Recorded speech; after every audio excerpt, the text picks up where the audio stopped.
उसके अलावा हमारी सरकारों में बड़ी प्रॉब्लम्स रहती हैं, अंदर खाने प्रॉब्लम्स रहती हैं, लेकिन 12 साल में पीएम नरेंद्र मोदी के नेतृत्व में जिस तरह का माहौल देखा गया, उसमें कोई इस तरह की गतिविधि सुनाई नहीं दी। आज भी आप अगर मैं देखें तो राजस्थान की बात पर आऊं, तो कुछ सेक्टर हैं जहां पर हमें और ज्यादा मजबूती के साथ काम करने की जरूरत है। यदि हम पर्टिकुलर राजस्थान की बात करें तो राजस्थान में भी बहुत सारे काम हुए हैं, इसमें कोई शक नहीं। चूंकि 12 साल की डिबेट आप कर रहे थे तो मुझे लगा कि केंद्र सरकार, लेकिन मैं एक बात है कि आज तक भाई मैंने तो नहीं देखा भ्रष्टाचारियों पर इतना कड़ा प्रहार किया गया किसी सरकार में। आज भी एक 43 लाख रुपए में पेपर खरीदने वाला कल भी गिरफ्तार हुआ। रोजाना ऐसे लोगों को गिरफ्तार करके सरकार जेल के अंदर डाल रही है। इसमें कोई शक नहीं है कि जो मौजूदा नेतृत्व है, मौजूदा मुख्यमंत्री हैं, उनकी नीयत बहुत साफ है, बहुत भले से आदमी हैं, काम करना चाहते हैं और ऐसा कोई स्टिग्मा अपने ऊपर नहीं लगवाना चाहते हैं। अब ये बात जरूर है कि भाई नए व्यक्ति होते हैं तो उनको समझने में, सिस्टम को देखने में समय लगता है। सिस्टम की जो खामियां हैं लेकिन इस प्रतिबद्धता में अभी तक मुझे लगता है कि कोई कमी नहीं है। बेहतर काम हुआ, चाहे वो भ्रष्टाचार पर अंकुश का मामला हो, चाहे विकास के मामले हो, चाहे नई सड़कें बनाने का मामला हो, या केंद्र की जो योजनाएं तेज गति से धरातल पर उतारने की बात हो, वो है। लेकिन मैं पहले भी कह रहा हूं, कुछ सेक्टर अभी भी ऐसे हैं जिन पर और ज्यादा काम करने की जरूरत है सर हमें। हेमंत, सबसे बड़ी बात यह है कि मुख्यमंत्री में जील है काम करने की, और जिस व्यक्ति में जील होती है काम करने की, इच्छा शक्ति होती है, वो काम करके रहता है। ये बात हो सकती है कि थोड़ा समय लगता है, लेकिन काम होता है। जो नियत है ना, नियत में कोई दिक्कत नहीं है, कोई खोट नहीं है। गर्ग साहब, जो कांग्रेस सवाल उठा रही है बार बार, कह रहे हैं कि पेट्रोल डीजल की कीमतें बढ़ गई, दूध की कीमतें बढ़ गई, दूध से लगाकर साबुन, तेल, सब्जी, ये सब महंगा हुआ है और आम आदमी के जरूरत की चीजें महंगी हुई है सर। तो उसकी वजह से उसका इंपैक्ट, चाहे वो पैसे 2 रुपए ज्यादा कमाने लग गया, लेकिन खर्चा भी तो बढ़ गया उसका।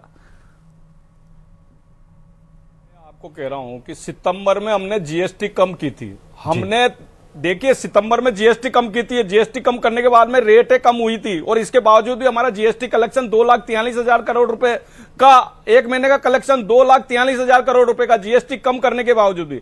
लेकिन आज विश्व के हालात देखे आपने हेमंत भाई, आज पूरे विश्व में कितना बड़ा संकट है। हमने तो पेट्रोल और डीजल के दाम 7.5-8% बढ़ाए, लेकिन दूसरे देशों के अंदर तो 50%, 60% महंगाई दर पेट्रोल के दाम बढ़े। अमेरिका में 48% है, ब्रिटेन में 45% है।